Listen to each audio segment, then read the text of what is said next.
About 2 decades have elapsed after the events of the infamous gingerbread house, and the famous boy and girl are now hunters looking for bounty and revenge. Hello there to everyone in cyberspace. I am movie critic Nick Iacobucci, as always, for my favorite websites, realscreenreviews.com and welivefilm.com. And our next movie review is Hansel and Gretel Witch Hunters.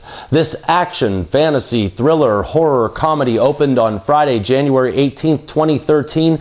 And it stars Jeremy Renner and the beautiful Gemma Arterton as the leads, Hansel and Gretel. Joining them are Famke Chasson, Peter Stormare, Derek Mears, and at the helm of this feature is director Tommy Wirkola.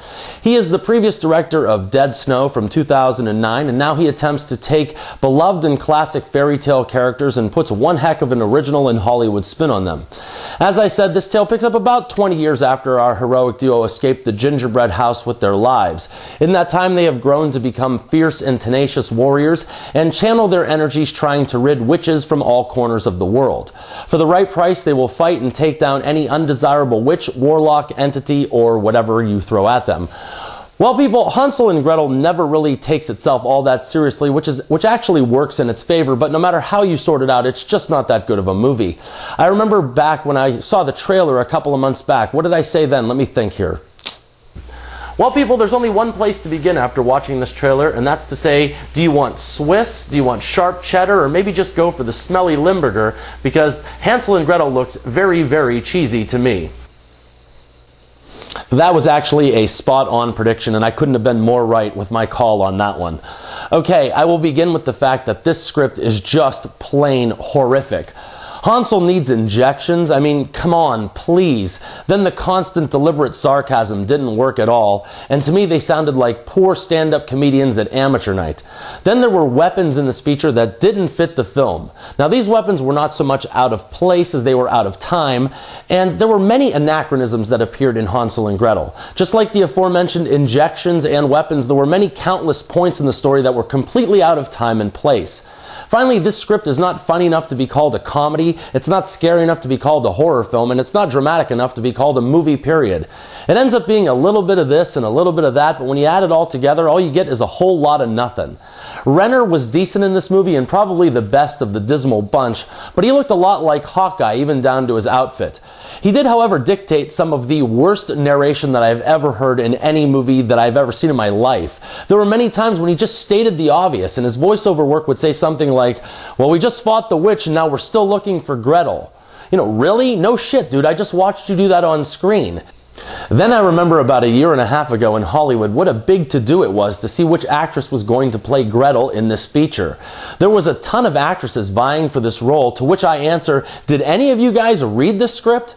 Gemma Arterton is both beautiful and talented, but this film does nothing to accent either of those qualities. Then Famke Chasson barely shows up for her performance as the villain Muriel, and she already has publicly stated that she only took this role so she could pay the mortgage on her house. I mean, that doesn't instill like a whole lot of confidence in me. Now, I actually did like a few things about this movie, one being the opening and title sequence. It was very brilliant, combining animated paper images with stunning 3D imagery and then wrapping it all together to make it look like old or ancient newspaper clippings. It was really cool looking. I will also say that the movie made use of 3D technology even when there was no action going on. Director Wirkola did his very best to put things in the film to show depth in almost every scene, and something else that was a positive was his choice to film on location in Germany, which gave the film quite an authentic feel to its fairy tale setting. Also, the movie sounded really well, and they made great use of sound effects, especially when using echoes or flying witches. It sounded like they were driving around the theater. It was actually kind of cool. At only 88 minutes, you know that Hansel and Gretel Witch Hunters couldn't have been that great of a film, when the best part of the experience was the 5-minute preview for the new G.I. Joe movie that preceded it, and that comes from a non-G.I. Joe fan.